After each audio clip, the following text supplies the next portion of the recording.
जोहार झारखंड। आप सभी का स्वागत है eagle IAS the study zone में। तो साथियों, आज का हमारा प्रमुख विषय क्या है? झारखंड की प्रमुख नदियाँ, उस पर भी हम याद रखिएगा संथाल परगना के नदियों के बारे में चर्चा करेंगे। और बहुत जल्द ही आप लोगों का जेएसएससी सीजीएल के एग्जामिनेशन होने वाले हैं, तो हम प्रयास कर रहे हैं कि आपको जेएसएससी सीजीएल में एक संपूर्ण झारखंड की रिवीजन प्राप्त हो जाए। कुछ प्रमुख प्रश्न ऐसे हों जो कि झारखंड के जेएसएससी सीजीएल में आ जाए। तो चलिए, जाने से पूर्व याद रखिएगा हमारे चैनल को सब्सक्राइब, कमेंट और लाइक करना ना भूलें। चलिए आगे बढ़ते हैं। और पहला प्रश्न क्या है? पहला प्रश्न है, मयूराक्षी नदी का उद्गम स्थल निम्न में से कौन सा है? चार उत्तर आपके सामने दिए गए हैं, आपको बताना है कि मयूराक्षी नदी का उद्गम स्थल जो है कौन सा है। तो आप सभी को याद होगा कि मयूराक्षी नदी का उद्गम स्थल जो है वो है त्रिकुट पहाड़ी। और वो कहाँ पर है?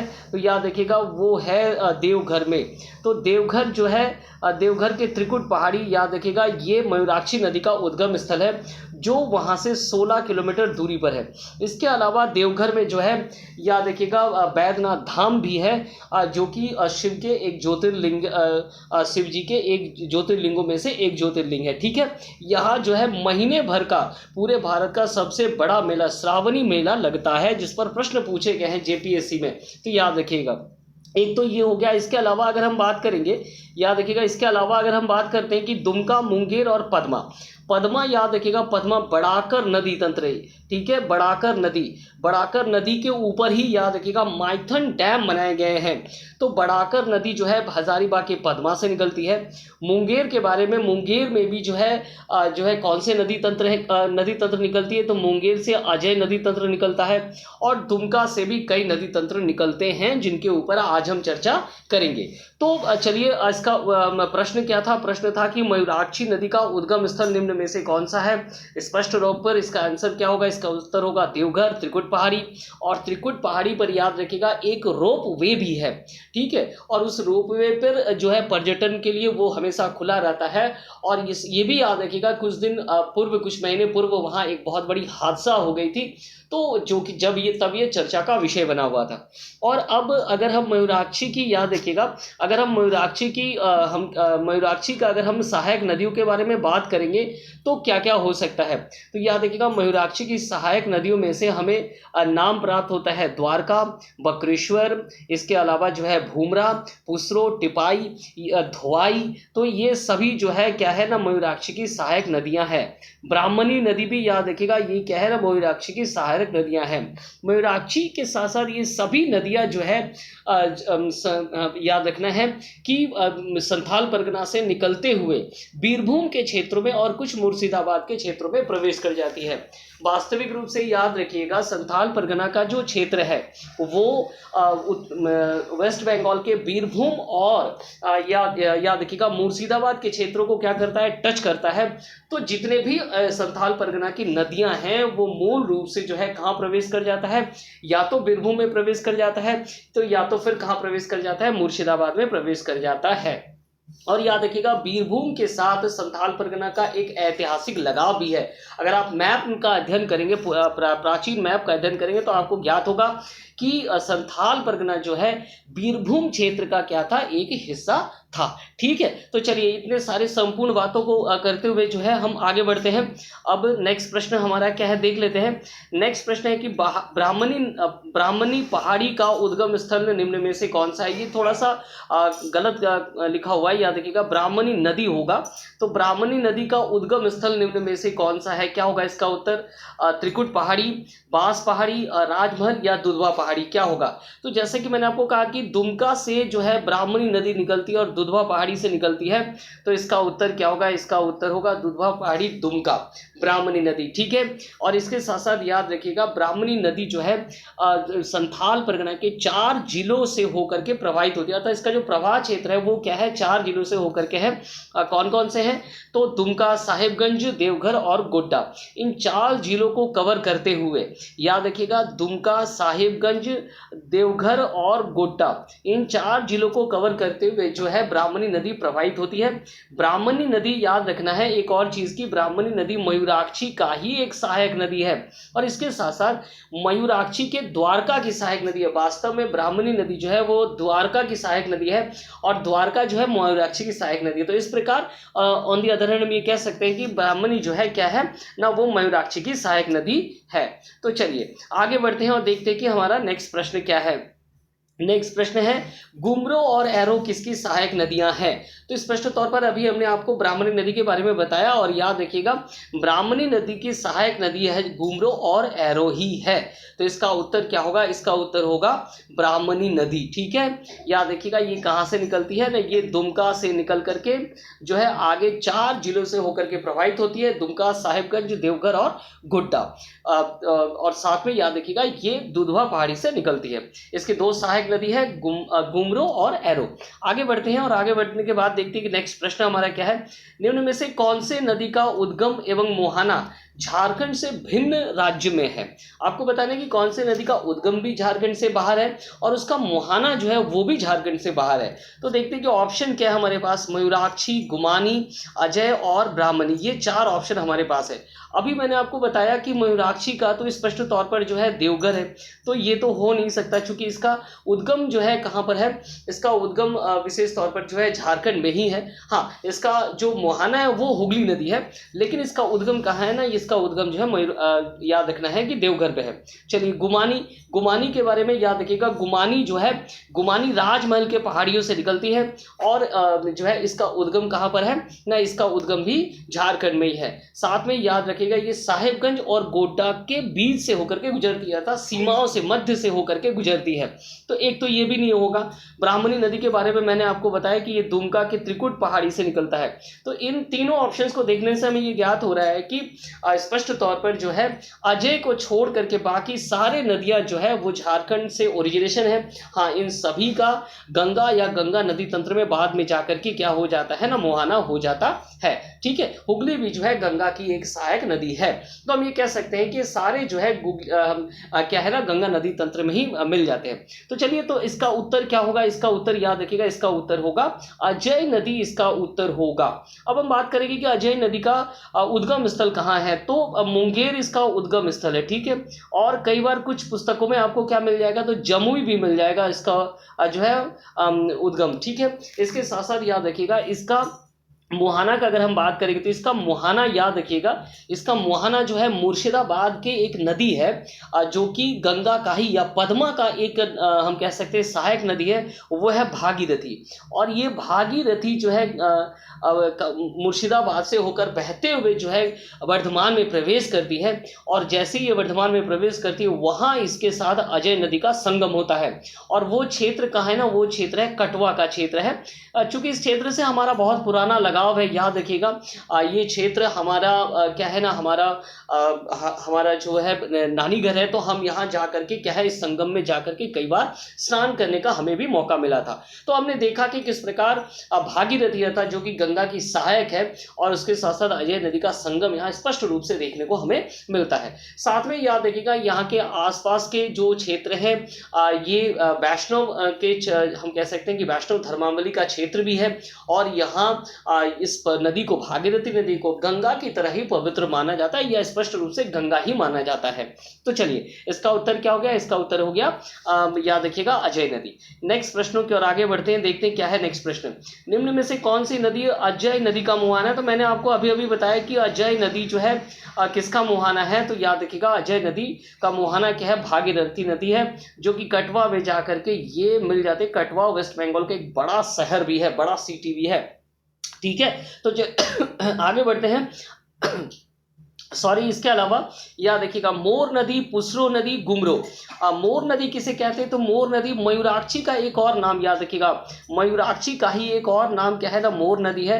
और पुसरो जो है इसकी जो है सहायक नदी है, याद रखिएगा पुसरो, धोवाई, टिपाई, भूमरा, द्वारका, सिद्धेश्वरी, ये सभी नदियां जो है किसकी सहायक नदी है? तो ये सभी नदियां मयूराक्षी की नदियां हैं, अर्थात सहायक नदियां हैं। तो चलिए इसके बाद आगे देखते हैं और कौन सा ऑप्शन दिया हुआ है, तो गुमरो और एरो। गुमरो और एरो के बारे में मैंने आपको बताया कि गुमरो और एरो जो है किसकी सहायक नदियां हैं, तो याद रखिएगा गुमरो और एरो जो है वो ब्राह्मणी के सहायक नदियां हैं। तो सारे ऑप्शंस के बारे में मैंने आपको क्लियर कर दिया कि क्या इसका आंसर होगा। ठीक है, चलिए अब आगे बढ़ते हैं नेक्स्ट प्रश्नों की ओर।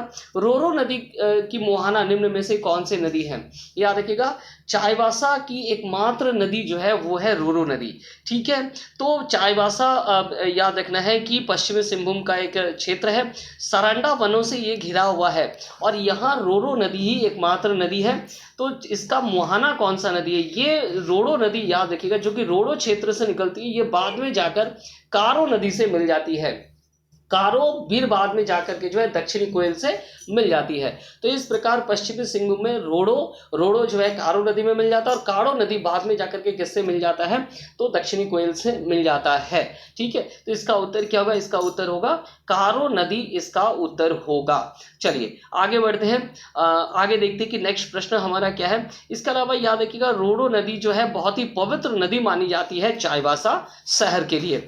इसके अलावा याद रखिएगा रोड़ो नदी के किनारे, रोड़ो नदी के आसपास अगर आप जाएंगे तो आपको लुपु गुंटू, याद रखिएगा लुपु गुंटू। ठीक है, ये क्या है?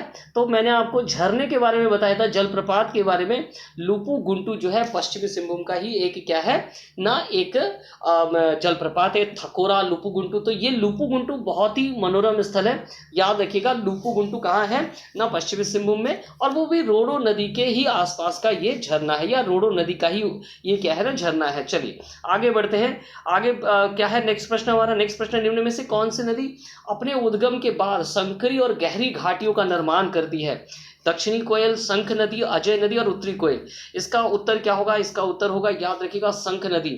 शंख नदी जो है वो गुमला से निकलती है और गुमला से निकलने के बाद ये गहरी घाटी और संकरी घाटियों का निर्माण करती है और इसलिए ये बहुत ही क्या है ना, प्रसिद्ध है। याद रखिएगा संकरी घाटियों का निर्माण करने के लिए इसे क्या माना जाता है? बहुत ही प्रसिद्ध माना जाता है। इसके अलावा आपको याद होगा सदनी घाघ। ठीक है, सदनी घाघ के बारे में भी मैंने आपको पढ़ाया था। तो सदनी घाघ फॉल्स का भी निर्माण करती है, अर्थात इस पर सदनी घाघ जलप्रपात का निर्माण भी होता है, इतनी गहरी घाटियों के निर्माण होने के कारण। चलिए आगे बढ़ते हैं, नेक्स्ट प्रश्न क्या है? नेक्स्ट प्रश्न क्या है ना, पथरी और जयंतो किसकी सहायक नदियां हैं? तो याद रखिएगा पथरी और जयंतो, पथरो और जयंतो जो है वो क्या है? अजय नदी की सहायक नदियां हैं, पथरी और जयंतो। अजय नदी जो है कई बार हमें जमुई भी मिल जाता है, कई बार हमें क्या मिल जाता है ना, मुंगेर से ये निकला है और कटवा में जाकर के मिल जाता है। तो इसकी दो सहायक छोटी नदियां हैं, जयंतो और पथरी। ठीक है, चलिए आगे बढ़ते हैं, आगे बढ़ते हुए देखते हैं कि नेक्स्ट प्रश्न हमारा क्या है।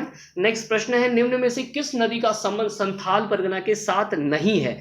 अर्थात अब हम संथाल परगना को छोड़ रहे हैं, तो कौन से प्रश्नों के माध्यम से हम संथाल परगना को छोड़ रहे हैं? याद रखिएगा फल्गु नदी, गुमानी नदी, अजय नदी और मयूराक्षी। अगर आप स्पष्ट तौर पर देखेंगे तो गुमानी नदी का जो ओरिजिनेशन है, गुमानी नदी का ओरिजिनेशन कहाँ पर है?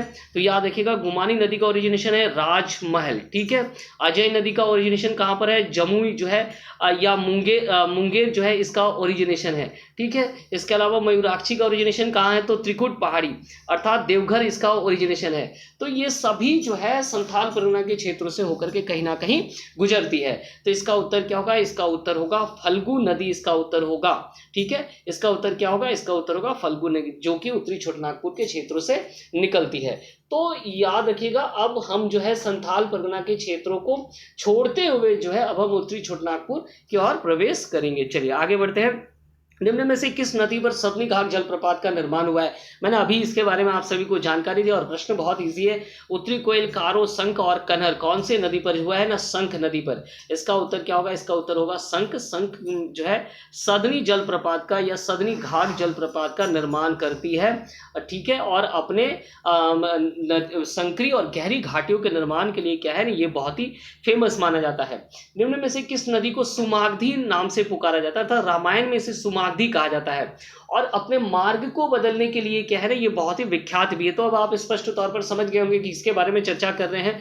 क्या होगा इसका उत्तर? तो याद रखिएगा इसका उत्तर होगा सकड़ी नदी। ठीक है, सकड़ी नदी को क्या कहा जाता है? सुमागधी कहा जाता है। याद रखिएगा प्रश्न पूछा गया था इस पर जो है जेपीएससी में प्रश्न पूछा गया था कि सुमागधी नदी किसे कहा जाता है। तो सकड़ी नदी को क्या कहा जाता है? याद रखना है आपको कि सकड़ी नदी को जो है, याद रखना है आपको क्या माना जाता है ना, सुमागधी माना गया था रामायण में। ठीक है, इसके साथ साथ याद रखिएगा सकड़ी नदी बिहार के नवादा क्षेत्र का जो है क्या है ना, एक पवित्र और जीवनदायिनी नदी माना जाता है, क्योंकि ये सकड़ी नदी जो है बिहार में ही प्रवेश कर जाती है, झारखंड में इसका बहुत कम क्षेत्र है। ठीक है, तो चलिए आगे देखते हैं। नेक्स्ट प्रश्न हमारा क्या है? निम्न में से कौन सी नदी को अंतःसलिला या लीलाजन नदी भी कहते हैं? पुनपुन, फल्गु, क्यूल और सकरी किसे अंतःसलिला या लीलाजन नदी भी कहा जाता है? तो क्या होगा इसका उत्तर? तो याद रखिएगा लीलाजन, निरंजना, ये जो है ये फल्गु नदी को कहा जाता है। ठीक है, फल्गु नदी की सहायक नदियां जो है, याद रखिएगा फल्गु नदी की जो सहायक नदियां हैं वो क्या है ना, निरंजन या लीलाजन, जिसे भी हम कह सकते हैं, निरंजन भी है और मोहना, ये दोनों जो है क्या है ना, ये फल्गु नदी की सहायक नदियां हैं। और फल्गु नदी बहुत ही पवित्र नदी मानी जाती है बिहार में, यहाँ पर पिंडदान किया जाता है फल्गु और पुनपुन दोनों में। तो फल्गु नदी को ही क्या कहा जाता है? अंतःसलिला या लीलाजन कहा जाता है। चलिए नेक्स्ट प्रश्नों की ओर। निम्न में से किस नदी को बामागधी नाम से पुकारा जाता है? याद रखिएगा सुमागधी के लिए तो आप लोगों ने उत्तर दे दिया कि सुमागधी किसे कहा जाता है, तो सुमागधी कहा जाता है सकरी को। लेकिन बामागधी किसे कहा जाता है? तो इसका उत्तर क्या होगा? तो इसका उत्तर होगा पुनपुन। पुनपुन को क्या कहा जाता है? याद रखिएगा पुनपुन को जो है बामागधी कहा जाता है। चलिए तो आगे बढ़ते हैं। नेक्स्ट प्रश्न क्या है देखते हैं कि नेक्स्ट प्रश्न हमारा क्या है। निम्न में से किस नदी पर पेट्रो जलप्रपात पाए जाते हैं? पुनपुन, फल्गु, क्यूल और सकरी। बहुत ही शानदार प्रश्न है। पेट्रो जलप्रपात याद रखिएगा ये जो है ये कहाँ पाया जाता है ना, तो ये कोडरमा पे पाया जाता है। तो पेट्रो जलप्रपात कहाँ बनते हैं याद रखिए, अर्थात किस नदी पर है? तो इसका उत्तर क्या होगा? इसका उत्तर होगा सकड़ी नदी होगा इसका उत्तर। याद रखिएगा सकड़ी नदी पर जो है पेट्रो जलप्रपात पाया जाता है। ये गिरिडीह से होकर जब प्रवेश कर जाता है, तो गिरिडीह कोडरमा से होकर जब जाती है तो ये इस पर पेट्रो जलप्रपात पाए जाते हैं। ठीक है, चलिए आगे बढ़ते हुए देखते हैं नेक्स्ट प्रश्न क्या। दर्धा और मोरहर किसकी सहायक नदियां हैं? ठीक है, चलिए दर्धा और मोरहर, पुनपुन, फल्गु, क्यूल और सकरी किसकी सहायक नदियां हैं? दर्धा और मोरहर। तो याद रखिएगा मैंने आपको कहा कि फल्गु की जो सहायक है वो निरंजन और मोहना है, जबकि पुनपुन के सहायक नदियां को याद रखिएगा प्रश्न पूछा जा सकता है दारधा और मोरहर। ठीक है, ये मोरहर आपको एक जगह और सुनने को मिलेगा, किस पर सुनने को मिलेगा वो भी मैं आपको बता दे रहा हूं। तो याद रखिएगा इसके साथ साथ याद रखिएगा सकड़ी की जो सहायक नदियां हैं वो क्या है? तो सकड़ी की सहायक नदियां याद रखिएगा कि क्यूल और मोरहर। तो जैसे कि मैंने आपको कहा ये सभी नदियां वास्तव में पुनपुन, फल्गु, सकड़ी ये सभी क्या है एक ही चैन के अलग अलग नदियां हैं, अर्थात एक ही चैन में से निकला हुआ है। उत्तरी कोयल का ही ये हम कह सकते हैं ना, क्या है ना, शाखाएं हैं, और इन शाखाओं का जो है अलग अलग क्षेत्रों में अलग अलग नाम है और इनको जो है प्राचीन काल से ही जाना जाता है। ठीक है, तो चलिए इसका उत्तर आपको मिल गया। इसका उत्तर क्या होगा? इसका उत्तर होगा दारधा और मोरहर जो है किसका सहायक नदी है? तो पुनपुन की सहायक नदी है, जो कि एक पवित्र नदी मानी जाती है। फल्गु के बाद पुनपुन में क्या किया जाता है ना, पिंडदान किया जाता है। चलिए नेक्स्ट प्रश्न की ओर आगे बढ़ते हैं। निम्न में से कौन सी नदी का उद्गम तो झारखंड है पर इसे बिहार के नर्मदा का जीवनदायिनी गंगा माना जाता है? मैंने इस पर अभी अभी उत्तर किया आप सभी के सामने कि जो सकरी नदी है वो क्या है ना, वो नवादा में होकर के प्रवाहित होती है, और इस कारण से इसे क्या माना जाता है ना, जीवनदायिनी नदी माना जाता है। नवादा में काफी फेमस है। तो इसका उत्तर क्या होगा? इसका उत्तर होगा सकरी नदी जो है इसका उत्तर होगा। चलिए नेक्स्ट प्रश्नों की ओर आगे बढ़ते हैं। निरंजना और मोहना किस की सहायक नदियां हैं? इसके बारे में भी मैंने आप सभी को बताया कि निरंजना और मोहना जो है फल्गु नदी की सहायक नदियां हैं। ठीक है, फल्गु नदी की सहायक क्या है? तो निरंजना और मोहना, ये दोनों जो है याद रखना, इस पर काफी प्रश्न पूछे जाते हैं और पूछे भी गए हैं। निरंजना नदी अंतःसलिला ये पूछा जाता है। तो ऐसे ऐसे प्रश्न ही जेपीएससी और जेसीसी में पूछे जाते हैं, तो इन प्रश्नों को ही मैंने लाने का जो है प्रयास किया है। तो याद रखिएगा निरंजना और मोहना किसकी सहायक नदियां हैं, तो याद रखना है आपको कि ये फल्गु की सहायक नदियां हैं। चलिए चानन के बारे में अगर मैं आपको बता दूं, ये क्या है, चानन जो है सकरी की ही एक सहायक नदी हम कह सकते हैं इसे, और इसे पचानन भी कहा जाता है। क्या कहा जाता है इसे, पंचानन भी कहा जाता था। 5 धाराओं में बंटने के कारण इसे क्या कहा जाता है, पंचानन भी कहा जाता है, अर्थात 5 धाराओं से मिलने के कारण। और इसका मोहना क्या है, सकरी नदी है, तो सकरी की सहायक है। तो जैसे कि मैंने आपको कहा कि सारे जो है एक ही नदी तंत्र के हैं। अगर हम ठीक से अगर देखें तो ये पुनपुन, फल्गु, इसके साथ साथ सकरी, चानन, ये सभी क्या है ना, ये सभी उसी क्षेत्र की नदियां हैं, और एक ही उस एरिया के सारे जल प्रवाह को लेकर के बहा करके ले जाता है, और ये बाद में जाकर के बिहार में प्रवेश कर जाता है। क्वेश्चन नंबर 18 की ओर देखते हैं हम लोग। निम्न में से किस नदी पर तमासीन जलप्रपात पाया जाता है, क्यूल, जमुनिया, मोहना और दाधा।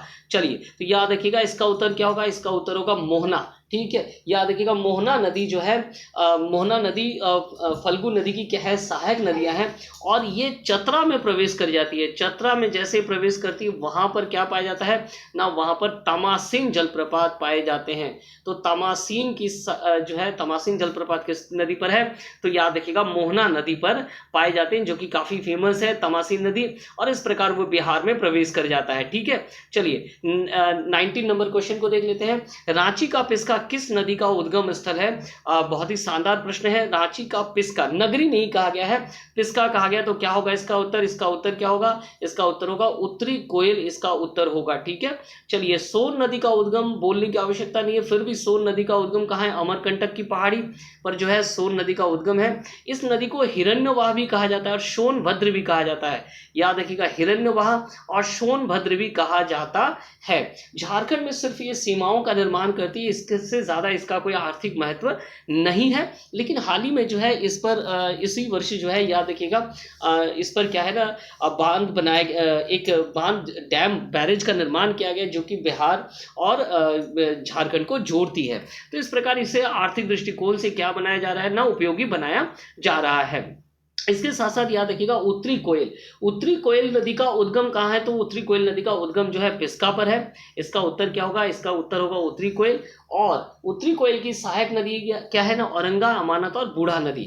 बूढ़ा नदी पर याद रखना है आप सभी को, बूढ़ा नदी पर क्या होता है ना, बूढ़ा नदी पर ही, बूढ़ा नदी पर क्या है, तो याद रखिएगा बूढ़ा नदी पर जो है लोध जलप्रपात पाए जाते हैं, जो कि झारखंड का सबसे ऊंचा जलप्रपात है। ठीक है, जिसकी ऊंचाई कितनी, 469 फीट जिसकी ऊंचाई है, या 143 मीटर है। तो उत्तरी कोयल की सहायक नदी बूढ़ा नदी पर जो है क्या है ना, लोध जलप्रपात है। चलिए आगे बढ़ते हैं। नेक्स्ट और अंतिम प्रश्न, उश्री नदी का उद्गम स्थल निम्न में से कौन सा है, त्रिकुट पहाड़ी, दुधवा पहाड़ी, खंडोली पहाड़ या बांस पहाड़। तो इसका उत्तर क्या होगा, याद रखिएगा इसका उत्तर होगा खंडोली पहाड़। खंडोली पहाड़ से निकलती है उसरी, ठीक है, उसरी नदी। त्रिकुट पहाड़ी ऑब्वियसली मयूराक्षी की जो है क्या है, उद्गम स्थल है। दुधवा पहाड़ी जैसा कि मैंने आपको कहा कि ब्राह्मणी का क्या है, ये उद्गम स्थल है। और बांस पहाड़ी जो है क्या, बसलोई, बांस पहाड़ी जो है क्या है, वो बसलोई का उद्गम स्थल है। तो इस प्रकार जो है खंडोली पहाड़ जो है उसरी जो है गिरिडीह की नदी है।